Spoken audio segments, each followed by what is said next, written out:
घनघोर वर्षा हो रही थी और मां नर्मदा अपने आवेश में तटबंध तोड़ रही थी।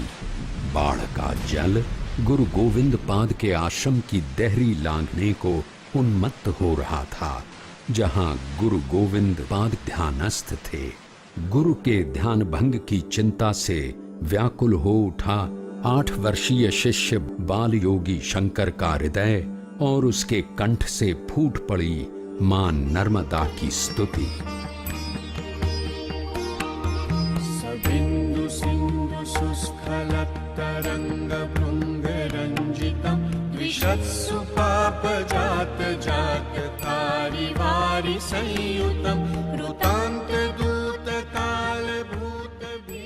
वो स्तुति जिसके शब्दों में सरस्वती का वास हो गया और जिसकी ध्वनि ने स्वयं चैतन्य धारण कर लिया। पंकजम नमामि देवी नर्मदे। परम योगी ब्रह्म ज्ञानी बाल सन्यासी की आत्मा की पुकार का नकार असंभव था। शंकर के अवतार बाल शंकर की प्रार्थना पर शांकरी नर्मदा उतरने लगी और शंकर के कमंडल में समाती गईं। आश्वस्त थे गुरु गोविंद पाद अपने शिष्य की प्रार्थना की शक्ति देखकर। कैसा अद्भुत संयोग है कि आज से 1237 वर्ष पूर्व केरल में पूर्णा नदी तट पर जन्मा बालक मध्य प्रदेश की इसी पावन धरती पर आनंददात्री मां नर्मदा के तट पर आया और 12 वर्ष की आयु में ब्रह्मानंद को उपलब्ध होकर ज्ञान की पूर्णता प्राप्त की। ब्रह्म ज्ञानी और सर्वज्ञ शिष्य शंकर को गुरु गोविंद पाद ने अद्वैत मत की दिग्विजय के लिए भारत भ्रमण का सुझाव दिया।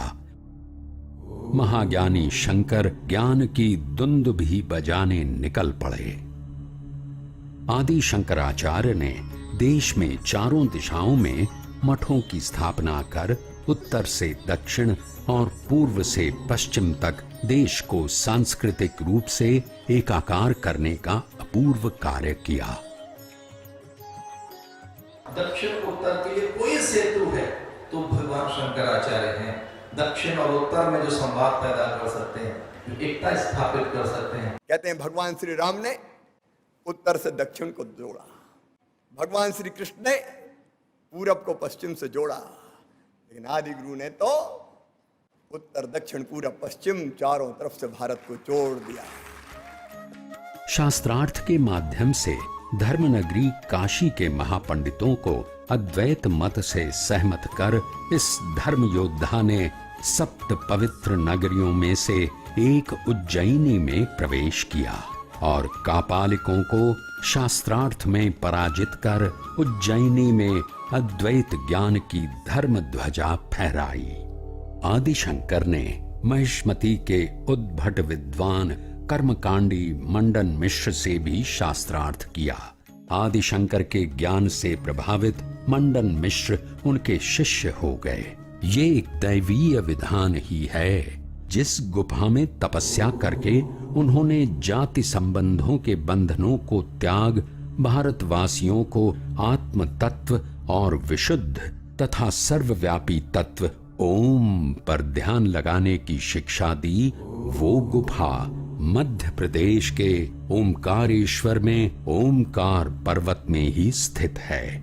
जिस ओमकार पर्वत पर ज्योतिर्लिंग के रूप में साक्षात शंकर विराजमान हैं, उसी पर्वत की गुफा में तपस्या कर आदि शंकराचार्य ने ज्ञान प्राप्त किया और जीवो ब्रह्मैव न परः, जीव ही ब्रह्म है, ये संदेश दिया। मध्य प्रदेश की माटी से उपजा अद्वैत सिद्धांत भारतीय जनमानस का व्यावहारिक धर्म बन गया।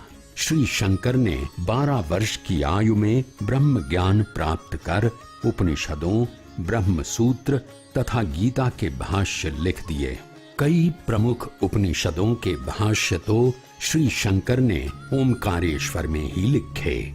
अद्वैत का अद्वितीय ज्ञान देकर अहम ब्रह्मास्मि मैं अर्थात जीव ही ब्रह्म हूं की उद्घोषणा करने वाली आत्मा ने शंकर रूप में यहाँ वास कर प्रदेश की इस धरती को धन्य कर दिया।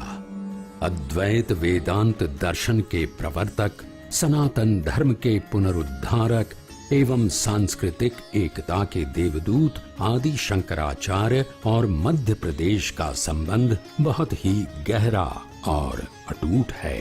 युग पुरुष आदि शंकराचार्य के स्मरण को चिरस्थायी बनाने के लिए समूचा प्रदेश श्रद्धानवत है।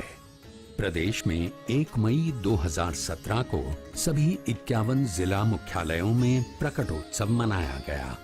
राज्य शासन ने ओमकारेश्वर में आदि शंकराचार्य की पवित्र गुफा के जीर्णोद्धार, आचार्य शंकर सांस्कृतिक एकता न्यास की स्थापना तथा शंकराचार्य की भव्य प्रतिमा की स्थापना का निर्णय लिया है।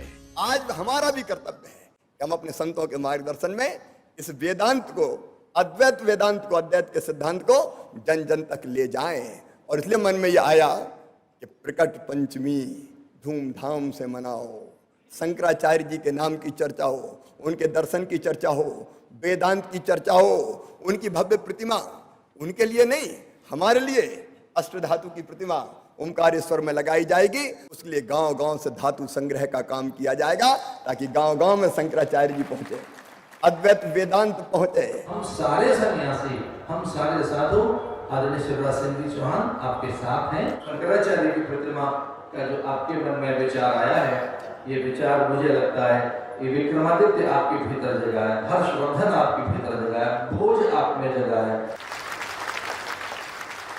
इस प्रतिमा निर्माण के लिए समूचे प्रदेश में अष्टधातु संग्रहण अभियान चलाया जाएगा।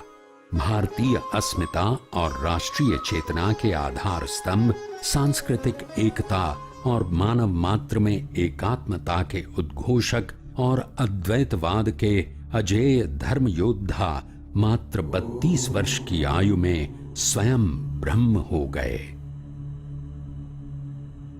चेतना की इस दिव्य ज्योति से आलोकित मध्य प्रदेश की ये पावन धरती अपने को धन्य अनुभव करती है।